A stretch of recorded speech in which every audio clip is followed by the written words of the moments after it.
Voilà.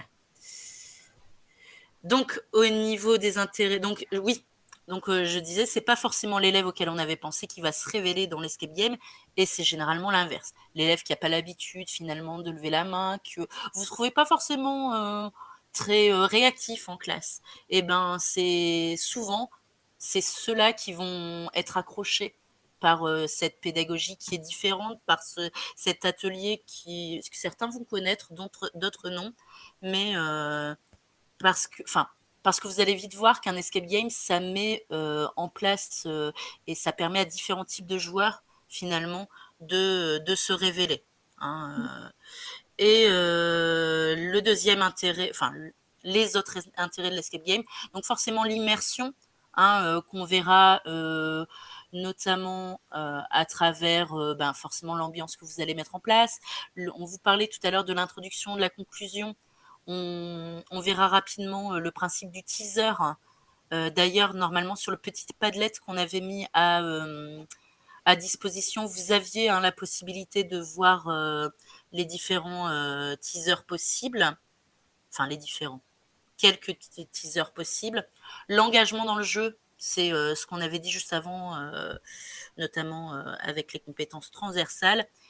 Les émotions vécues qui favorisent la mémorisation, pardon, et l'importance du coup là-dessus, on le verra ensuite, du débriefing, puisque ils pourront pas forcément mettre de mots sur leurs émotions si vous ne leur demandez pas de mettre des mots dessus. On verra dans le débriefing, mais le but c'est que vos élèves ressortent de votre escape game en sachant ce qu'ils ont appris, ce qu'ils ont mis en place, et pas juste cool, j'ai joué, parce que rentrer à la maison, t'as fait quoi aujourd'hui? J'ai joué, c'est pas notre but. Voilà, c'est important, mais c'est pas notre but. Et puis les sciences cognitives, on sait que voilà, avoir des émotions différentes, encodées avec différents sens, c'est vraiment des facteurs pour la mémorisation. Et donc, voilà, les énigmes qui vont avoir travaillé dans le jeu vont rester plus facilement en mémoire. Donc ça, c'est intéressant. C'est ça.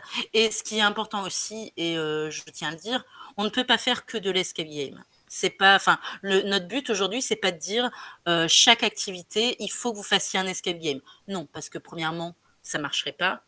Et deuxièmement, et comme le dit Alison en plus dans le chat, les élèves scolaires, ils sont souvent décontenancés. Et c'est pas grave, et je trouve ça même bien de les sortir un petit peu de leur zone de confort.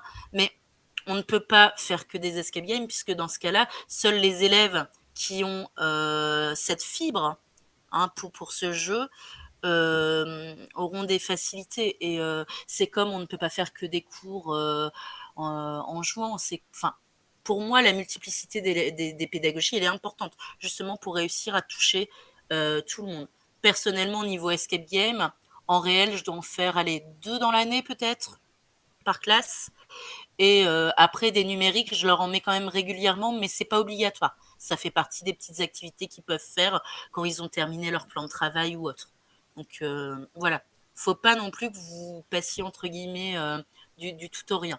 Puis surtout, comme vous le disiez tout à l'heure dans le vocab, c'est chronophage. Si vous voulez faire un escape game à chaque séance ou toutes les 2-3 séances, enfin vous allez vous noyer. Mm. Et donc tu disais, Alison, les moins scolaires, je trouve, sont plus impliqués et prennent souvent le lead, ce qui est super Mm. valorisant pour eux. Oui, ça les raccroche. Mm. Ça les raccroche. Et ils vont être fiers de ça. Après, pour faire les groupes aussi, pour que justement il y ait ces personnalités qui puissent se révéler, c'est pas mal parfois d'imposer aussi les groupes. Avec un tirage de cartes, par exemple, on met tous les cœurs ensemble, tous les carreaux ensemble. Ça permet à des élèves justement de se trouver avec des élèves avec lesquels ils seraient pas forcément spontanément mis en groupe et de justement révéler ce côté-là. Et les autres les voient un peu en disant ah ouais, en fait, je m'attendais pas à ce qu'ils soient bons comme ça dans une activité scolaire. Et donc c'est super valorisant. Oui, parce qu'en effet, on peut faire un escape game avec des groupes. Moi, je le fais pas. Donc, je me suis posé 2 secondes la question. Mais oui, on peut faire avec des groupes. Moi, personnellement, je lance mes 30 dans le chaos et j'observe 5 minutes avant de. Mais après, les groupes vont se former soit par affinité, et c'est vrai que du coup, ils se retrouvent facilement. entre eux, comme ils peuvent se retrouver finalement dans la cour de récré ou dans un travail de groupe en classe qu'on n'impose pas. Je pense que les deux sont sympas. Mm. Ça dépend, je pense, de la classe. Ça dépend aussi de vous. Moi, Voilà. en général, je fais un coup de chaque. Mm. Moi aussi, je suis à peu près sur 2 escape games réels par année. Et il y en a un où je les laisse choisir et un où j'impose les groupes. Comme ça fait un peu de diversité là aussi. Oui, totalement. Hop, on avance. On est tout bon?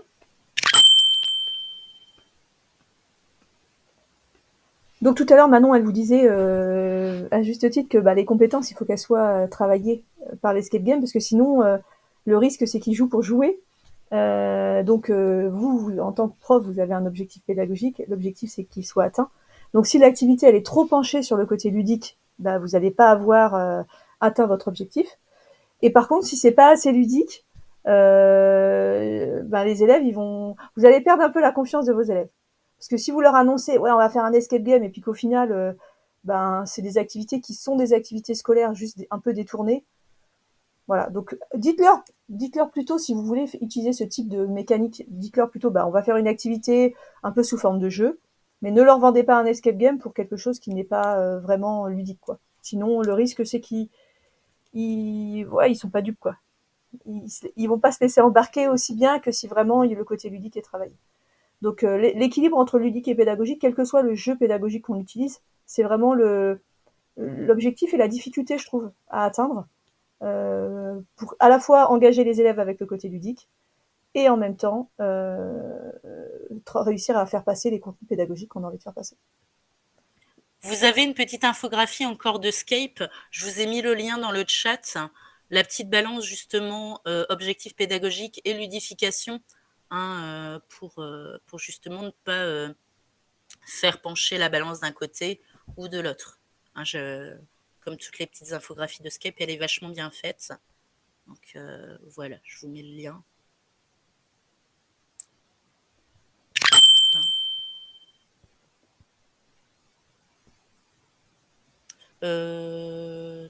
Ok. Donc, l'escape game, évidemment, donc, on repart sur le principe de la pédagogie. Elle doit être réfléchie comme un élément d'une séquence. C'est-à-dire que soit vous partez du principe que c'est un atelier de découverte, ce qui est totalement possible. Hein. C'est-à-dire que pour faire découvrir une notion, ou peu importe, vous passez par l'escape game, c'est-à-dire que vous allez avoir pas mal de documents qui vont leur expliquer les choses. Vous allez avoir, je sais pas, moi, forcément, je pense en français, hein, mais je vais mettre des peintures, par exemple, au niveau puzzle, ça va être des peintures à reconstituer et qui vont, par exemple, pouvoir leur faire comprendre la différence entre le réalisme et, je sais pas, moi, le fantastique au niveau image. Vous pouvez également en faire un escape game de révision de notions pour voir si tout a bien été assimilé.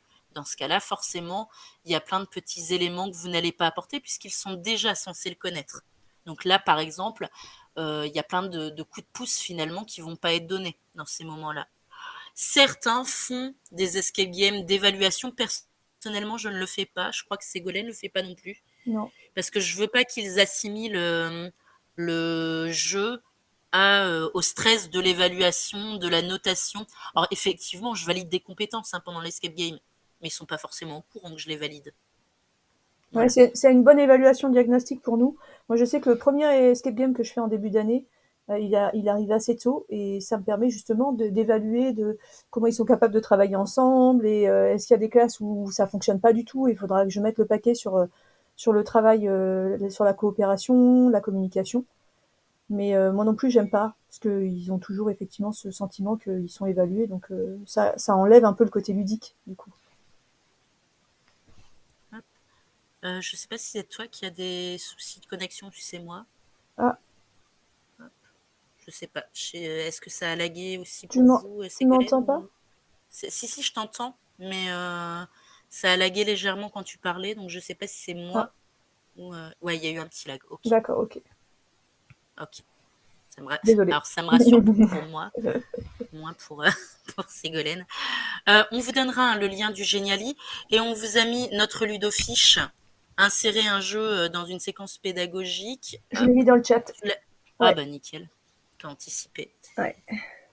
Ça peut vous donner des Donc, pistes justement pour voir à quelle place vous placez le jeu et à quoi il faut que vous pensiez en fait pour insérer votre jeu dans votre séquence. Voilà. Hop. Tout à l'heure, on parlait que l'escape game pouvait être réel ou virtuel, numérique, sachant qu'on peut faire un petit mélange des deux. Hein, c'est ce qu'on va appeler l'escape game hybride, mais là, on ne l'a pas mis parce que bah, forcément, on fait un petit mélange des deux. Donc, sachant que c'est une liste qui n'est pas exhaustive, hein, puisque on peut en trouver encore plein des avantages et des inconvénients.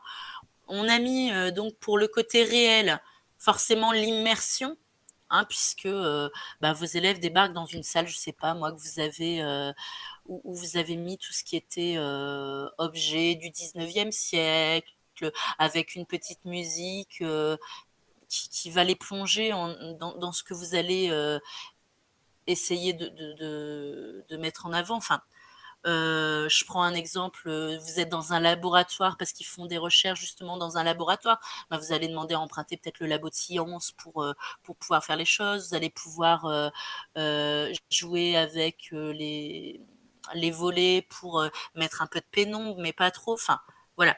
L'immersion dans le réel, il y a plein de choses qu'on peut faire. Après, évidemment, en contrainte vient la mise en place. Parce que plus on veut faire d'immersion, plus il y a une mise en place et plus il y a de matériel à trouver et à installer. Et évidemment, le gros point positif de l'escape game réel, c'est la coopération. Ce que vous allez, j'ai envie de dire totalement, mais oui, quasiment totalement perdre sur un escape game qui va être virtuel, qui va être donc numérique, puisque vous pouvez toujours mettre 2-3 élèves derrière un PC, hein, ça pose pas de problème, ou derrière une tablette, mais vous n'allez pas avoir cette même coopération que si vous faites, je sais pas moi, 4 groupes de 5-6, ou si vous faites carrément les 30 élèves dans la salle. Ou même si vous voulez le faire en demi-groupe, puisque ça peut être aussi comment dire, plus confortable de le faire à 15. Voilà. Donc vraiment, pour moi, hein, l'avantage le plus important de l'escape game réel, c'est ce principe de coopération qu'on perd dans le virtuel. Au niveau du virtuel, il est facile d'accès, en effet, hein, un lien, un clic, hop, c'est parti. Alors, il est facile d'accès si on a une bonne connexion Internet dans l'établissement, ce qui n'est pas forcément toujours le cas, mais une fois que c'est bon, en effet, c'est... Et puis, surtout, facile d'accès, c'est-à-dire que j'ai mon escape game de prévu, je sais qu'il va me prendre 20-30 minutes, je compte le débrief après, parce que même en virtuel, on débrief. J'ai le droit de me dire le lendemain, ah tiens, ben, hop, j'ai une petite heure de latence là entre deux séances, hop, ben, je peux le faire à ce moment-là, nickel. Ce qu'on peut pas faire avec un réel, parce que ben, on n'aura pas forcément déjà prévu le matériel et puis la mise en place qui prend beaucoup de temps. Le côté pratique du virtuel, c'est que c'est possible de faire à la maison. Hein, ça m'arrive très régulièrement de mettre sur l'ENT à mes élèves, hop, un petit escape game. Si vous avez envie de le faire, je les oblige pas parce que, enfin, j'ai des élèves qui rentrent très tard chez eux et donc c'est pas toujours possible. Forcément, le côté négatif, ça nécessite des ordinateurs et les énigmes sont limitées dans le sens où notamment au niveau manipulation, il y a plein de choses qu'on ne pourra pas faire au niveau énigme sur un ordinateur. Même si les extensions de Skype nous permettent maintenant de faire plein de choses phénoménales sur un escape game Geniali, mais ça reste jamais aussi waouh, comme aime bien le dire Ségolène, qu'un escape game un peu réel. Voilà. Et puis ça Tu voulais demande des ajouter? compétences aussi et du temps pour maîtriser les extensions. C'est pas forcément accessible comme ça Oui, en un tour de main, quoi. tout à fait. Quelque chose à rajouter là-dessus ou des questions? Non?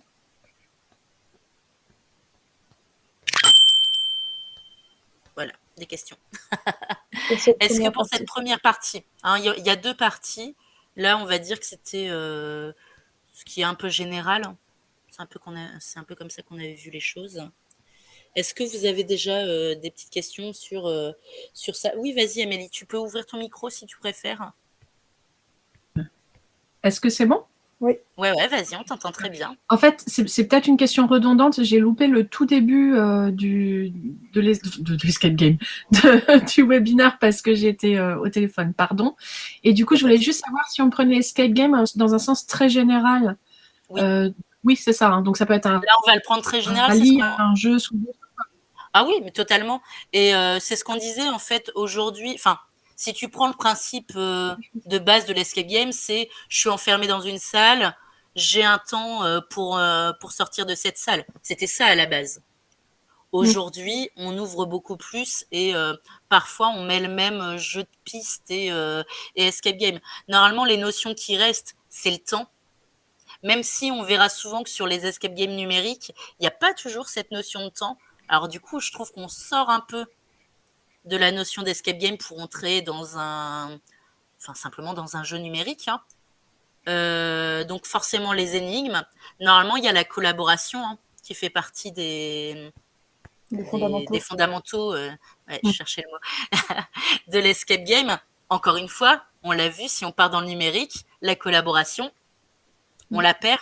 Donc c'est pour ça que finalement, on n'est pas sur un escape. Enfin, ce que vous allez pouvoir créer après avec nous ou après ce webinaire, c'est pas forcément un escape game dans le sens strict du terme. Si vous avez envie de respecter et d'être hyper carré, vous pouvez. Hein.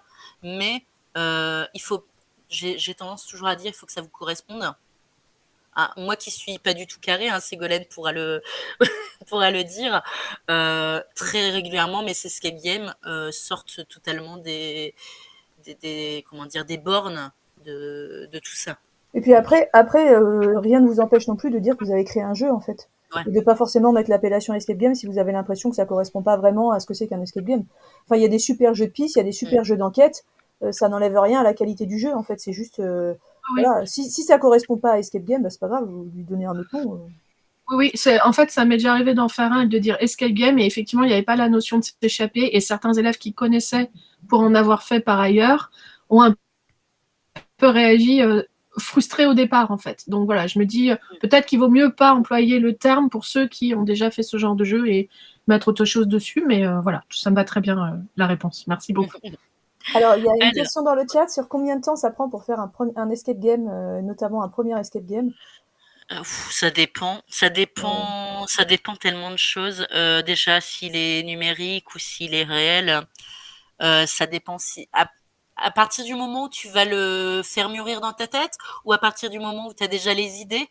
Parce que ça, c'est pareil, les idées, ils peuvent mettre un certain temps à venir. Si tu es quelqu'un qui a l'habitude de faire du créatif ou si tu n'es pas trop créative, ça dépend aussi pas mal.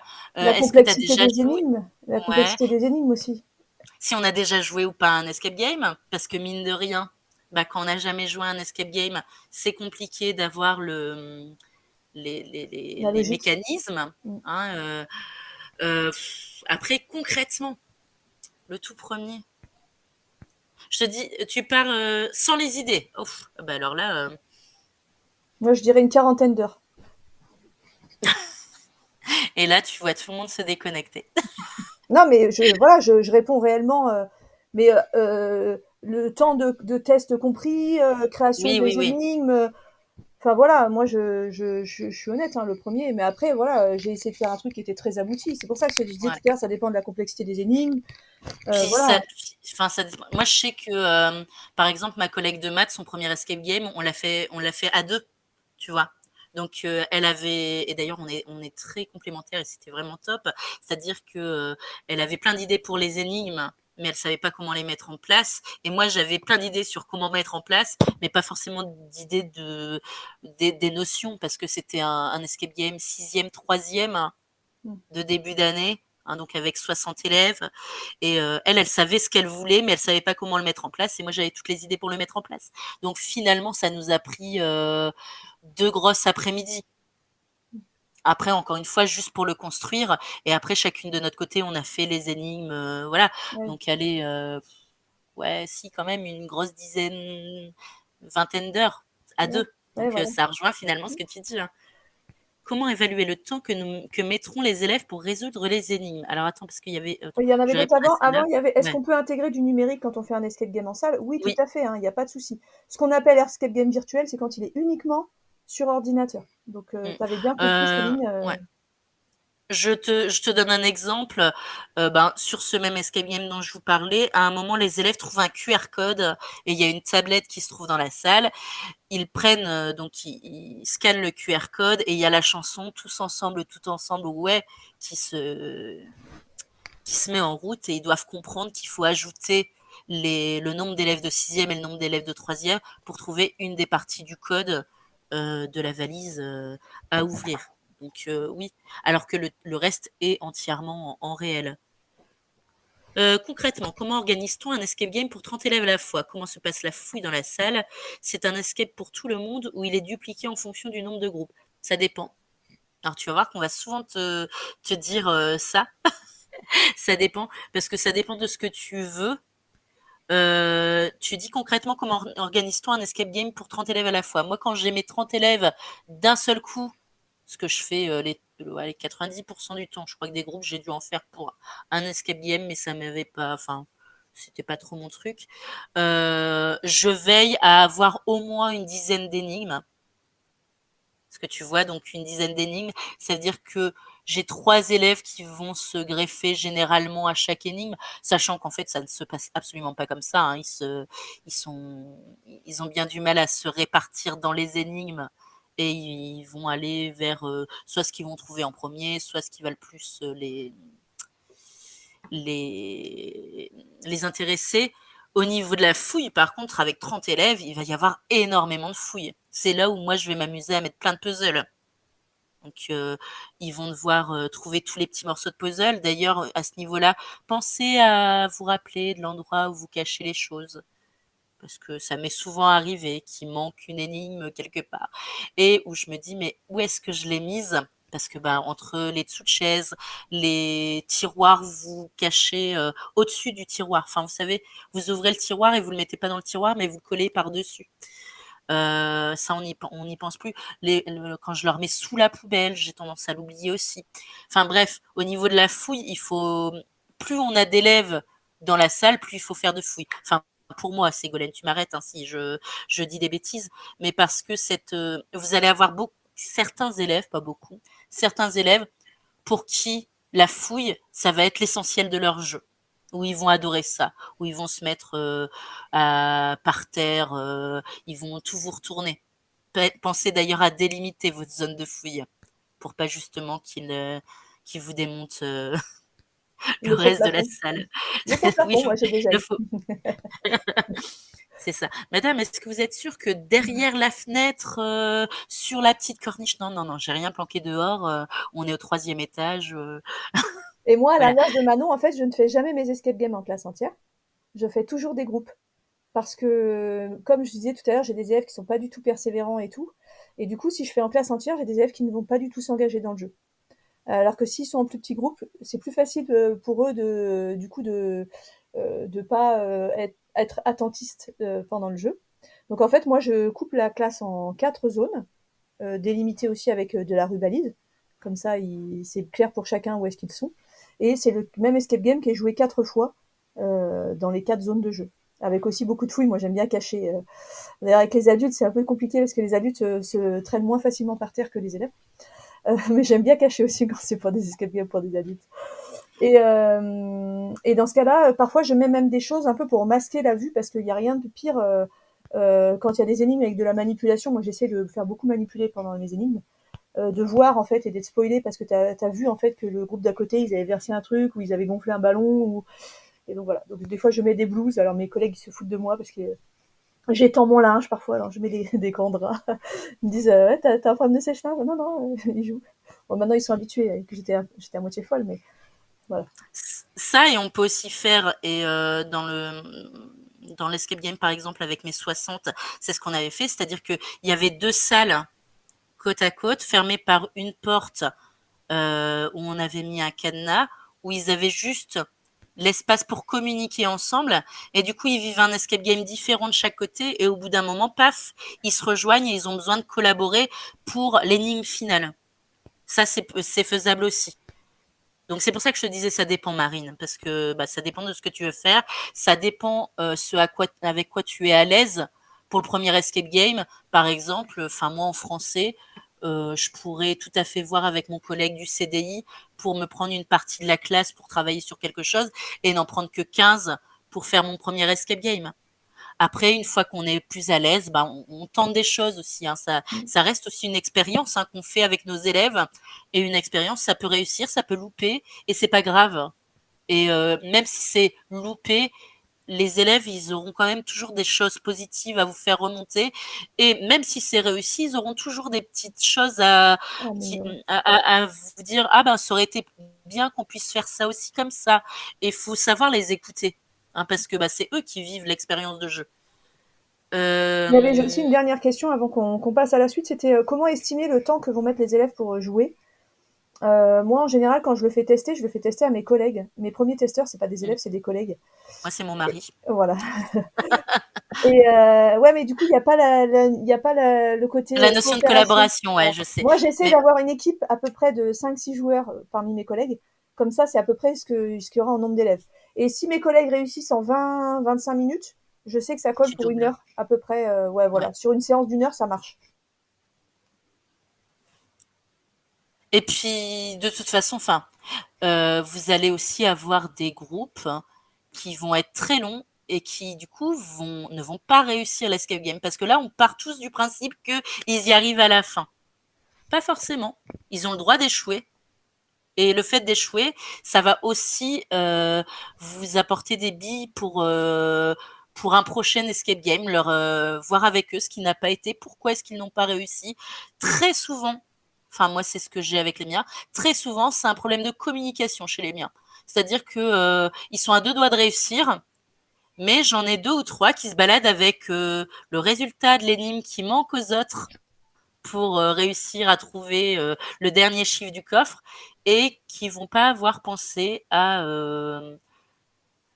communiquer. Après, je l'avoue, et je pense qu'on est tous un peu pareil, quand on voit qu'ils sont dans la panade et qu'ils vont perdre, on fait tout pour qu'ils y arrivent. Parce que on a quand même cette envie de réussite, mais ils peuvent échouer.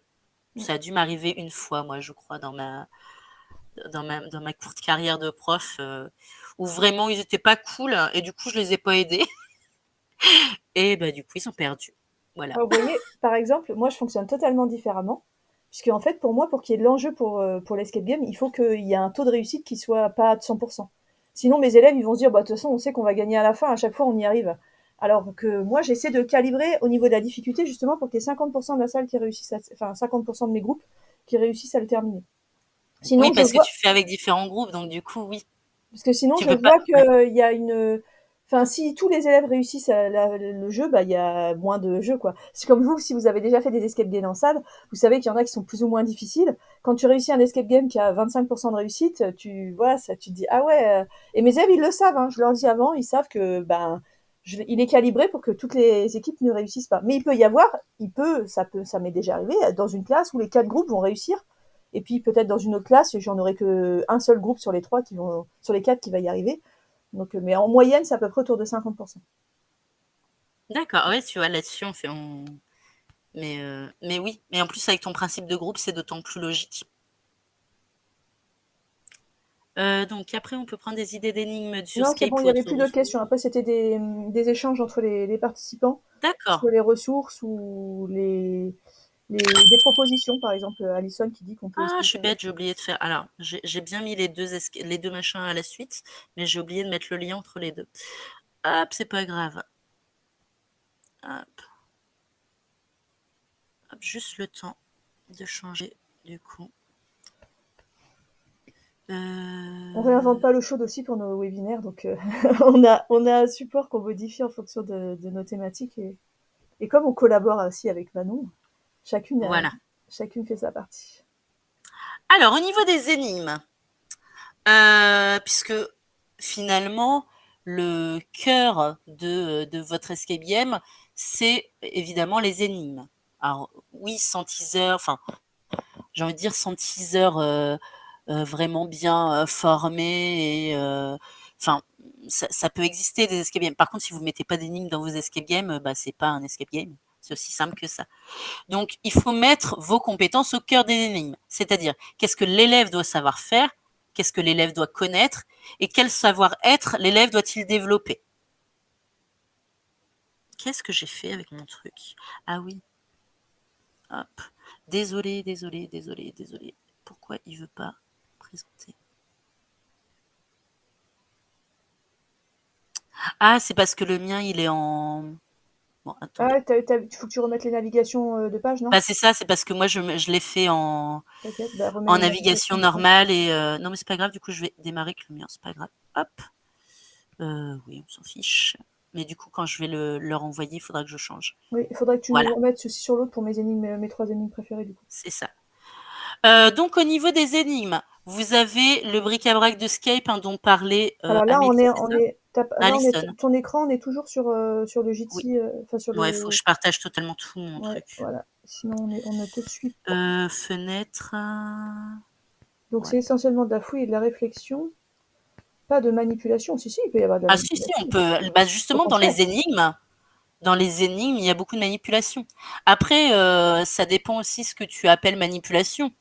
Pour moi, reconstruire un puzzle, on en parlait tout à l'heure, c'est de la manipulation. Après, évidemment, en science, les manipulations, elles sont un peu plus waouh, comme le disait Ségolène, mais elle vous en montrera tout à l'heure quelques-unes qui sont, qui sont top, quoi. Donc, vous avez sur le bric-à-brac de Skype, vous avez pas mal d'outils pour créer des énigmes et vous avez, c'est dans Plutôt pour créer euh, des indices, en fait, qui vont vous permettre oui, de c'est résoudre ça. des énigmes. Oui, pardon. Vous avez plein de Mais choses, en fait. c'est ça. Vous avez, voilà. Vous voyez, vous avez des sites pour créer des puzzles. Vous avez le décode hein, qui permet de coder des messages avec le code César, hein, que ce soit avocat ou ciseaux ou cassette. Enfin bref, il y en a plein. Vous pouvez Euh, créer des cartes d'identité, des billets c'est d'avion, des ça. faux Enfin, documents. Il y a voilà, énormément de c'est choses. vraiment une mine d'or. Il y en a. Pour Enfin, tous les goûts. on peut pas tout voir. Hein. Il y en a Je pour vois tous les goûts. Après, faut faire attention. Je viens de voir Photospeak passer, mais je crois que Photospeak il fonctionne plus. Ah, Ouais. Mais j'ai pas encore retrouvé de trucs sympas. Les codes polychromatiques avec avec un filtre un rouge. transparent rouge, hein, qui fait filtre rouge, qui fonctionne bien. D'ailleurs, on parle de manipulation, mais c'est pareil avec vos filtres. Je sais que j'ai des collègues qui ont fait ça. Ils prennent des filtres de différentes couleurs et en fonction de comment on associe les filtres, ça permet d'éliminer une des couleurs sur la feuille. Enfin, voilà, vous avez pas mal de choses. Je sais qu'ils ont rajouté ChatGPT. Hein. Moi, j'ai tenté. En effet, ChatGPT peut vous donner des petites idées d'énigmes, hein, où faut lui donner pas mal d'informations. Mais par exemple, est-ce que tu serais capable de me donner une énigme, une idée d'énigme concernant telle notion pour des élèves de tel niveau? Eh ben, il est capable de vous en sortir quelques-unes. Donc, faut aussi ça. Regardez, il est là. Il faut aussi savoir se servir de tout ce qu'on a à disposition. Hop, il y a des questions là-dessus ou pas? Et après, sur Skype, je sais, mais alors, je suis toujours perdue sur leur site, mais je sais qu'il y a un endroit carrément dédié aux énigmes. Donc ça, non, ça, c'est les aides à la création. Hop, là, ici. Par exemple, Énigme au labo. Alors ça va être beaucoup d'énigmes scientifiques. Hein.